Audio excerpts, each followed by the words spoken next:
Dans cette vidéo, nous allons réaliser un exercice qui va reprendre une grande partie de toutes les techniques qui ont été abordées dans les leçons précédentes. J'ouvre un nouveau document de pièces et je clique sur OK. On va commencer par créer une esquisse sur le plan de droite. Donc je clique sur plan de droite et immédiatement esquisse. Je prends l'outil ligne et je vais dessiner un premier segment, un deuxième, et là je veux réaliser un arc tangent, donc je reviens au point de départ ici et je crée un arc tangent avec la ligne de rappel m'indiquant que je suis aligné avec le centre du cercle. Je clique, je crée une deuxième ligne.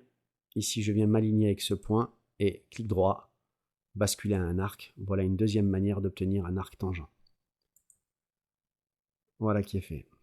Petit zoom au mieux pour recentrer. On peut à présent rajouter quelques dimensions, donc je vais sur l'outil cotation. Ajouter ici, pour ce segment, une cote de 80. On peut également ajouter des relations entre ces deux segments ici. Alors la cote ici ne m'intéresse pas, clic droit, supprimer. Je veux une égalité. Entre ces deux segments, celui-ci et celui-ci, un parallélisme. Alors l'avantage d'ouvrir la boîte de relations, c'est de ne pas avoir à toucher la touche contrôle du clavier. Et vraiment, chaque fois que vous faites une nouvelle sélection, ici, ça désélectionne les anciennes.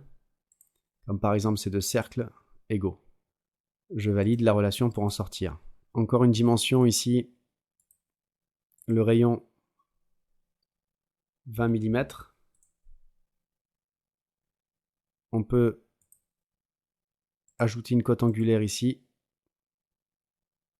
150 degrés. Voilà, mon esquisse est noire, totalement contrainte. Je peux immédiatement, dans cette position, aller dans l'onglet Fonctions et demander un bossage extrudé d'une profondeur de 10 mm et je valide.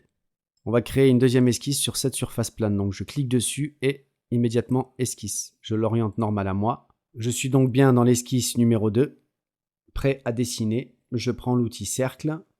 Je veux créer des cercles ayant le même centre que ces arcs. Il suffit de mettre son pointeur dessus pour faire apparaître le centre ici afin de créer une coïncidence entre le centre de mon cercle et le centre de l'arc existant. Je trace mon premier cercle comme ceci. Je fais de même de ce côté. Je me positionne d'abord sur l'arc pour faire apparaître son centre afin d'y placer immédiatement une relation de coïncidence. Et je trace mon deuxième cercle. Je continue mon dessin avec l'outil ligne. Je vais tracer une ligne comme ceci et une autre comme cela pour rejoindre les deux centres.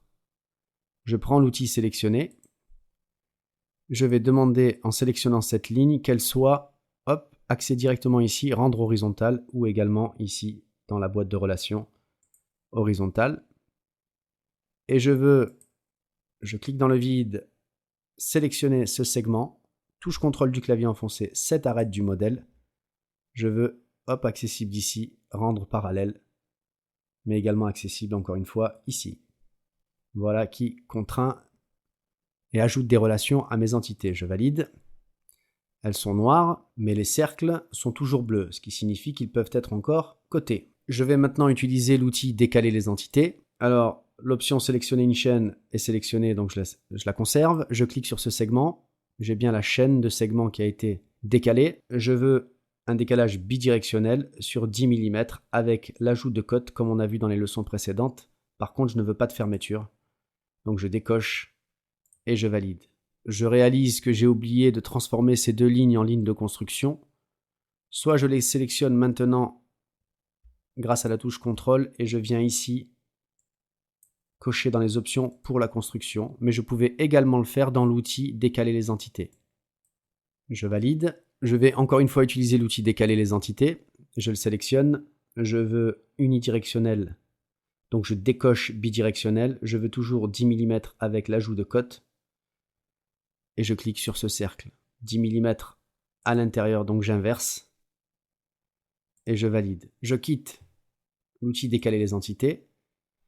Avec la touche CTRL enfoncée, je vais sélectionner ce cercle ainsi que celui-là pour leur ajouter une relation d'égalité.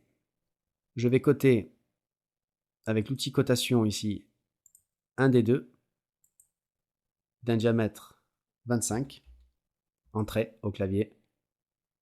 J'ai plus qu'à aller chercher l'outil ajuster avec l'option au plus proche pour enlever les entités superflues de mon esquisse.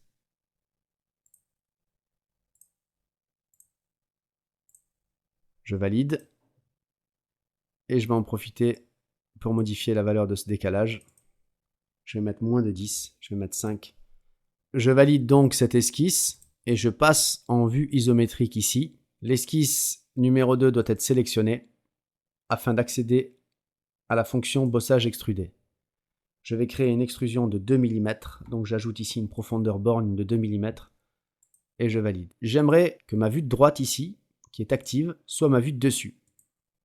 J'appuie sur la barre espace et je clique sur dessus une seule fois et je viens lui dire ici mettre à jour. Il me demande confirmation, je dis oui. Si maintenant je repasse par double clic en vue isométrique, j'ai bien la pièce dans cette position. Et effectivement, si je reviens en vue de dessus, je retrouve la vue que j'ai voulu spécifier comme étant ma vue de dessus. Je repasse en vue isométrique. Une nouvelle esquisse ici sur cette surface, je clique donc dessus et j'ouvre une nouvelle esquisse. Je vais prendre l'outil cercle, pointer ce cercle pour faire apparaître son centre et venir créer une coïncidence et également une coïncidence avec le point qui est ici. Regardez, en maintenant le bouton, j'ai toujours pas tracé mon cercle, j'arrive à zoomer avec la roulette de la souris. J'y vois plus clair, j'ai bien ma coïncidence avec le centre, ma coïncidence avec ce point, je relâche, j'ai bien positionné mon cercle. Si je prends l'outil sélectionné, il est bien noir, vous ne pouvez rien faire de plus, il est totalement contraint. On peut valider cette esquisse. Une esquisse validée de laquelle on est sorti est grise. Une esquisse active est bleue. Une esquisse active totalement contrainte est noire. Une esquisse sur contrainte est active et rouge. Le fait d'être sorti de l'esquisse après validation ne m'empêche pas d'activer une des fonctions proposées par SolidWorks, notamment ici le bossage extrudé. Seulement, celui-ci cherche l'esquisse. Soit je la sélectionne sur le dessin, soit je développe mon arbre qui est venu se placer ici à droite et je la retrouve ici dans l'arbre de création, esquisse numéro 3. Cela génère l'extrusion, 2 mm, je laisse l'option fusionner le résultat et je valide ce bossage. Un zoom au mieux pour recentrer tout ça et je vais créer encore une nouvelle esquisse mais cette fois sur cette surface. Soit je clique gauche, esquisse, soit je clique droit et j'ai encore plus d'options mais j'ai toujours esquisse. La face étant sélectionnée, je la laisse sélectionner de par sa couleur bleue et je clique sur décaler les entités. Il ne peut pas décaler les entités sélectionnées, la cotation spécifiée du décalage est trop grande. Ça aura au moins eu le mérite de m'avertir du problème. Effectivement, 10 mm c'est trop, je mets 2 mm. J'inverse la direction et là j'ai l'aperçu. Donc vous voyez, il faut quand même toujours essayer de s'assurer que l'option que l'on choisit va être réalisable. Tout dépend des dimensions spécifiées ici et des dimensions existantes.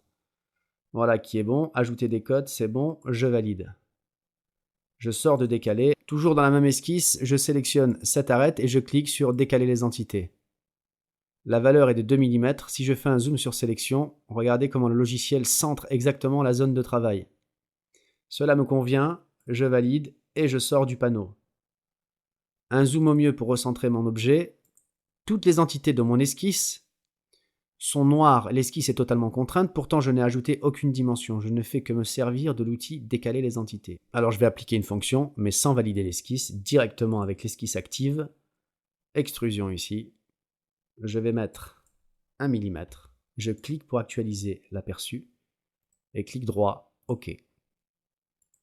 Voilà, ma pièce est terminée, elle m'a permis de revoir certaines des fonctionnalités qui ont été vues dans ce premier chapitre. Je clique donc sur la disquette car il s'agit d'un premier enregistrement, ce qui m'ouvre la boîte de dialogue.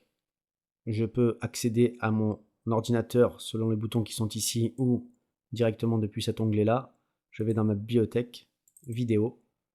J'ai ici un répertoire formation. Je vais mettre ça dans ce répertoire-là et je nomme mon fichier exo 24 et j'enregistre. Celui-ci a bien changé de nom ici et ici, fermer ce fichier en toute tranquillité.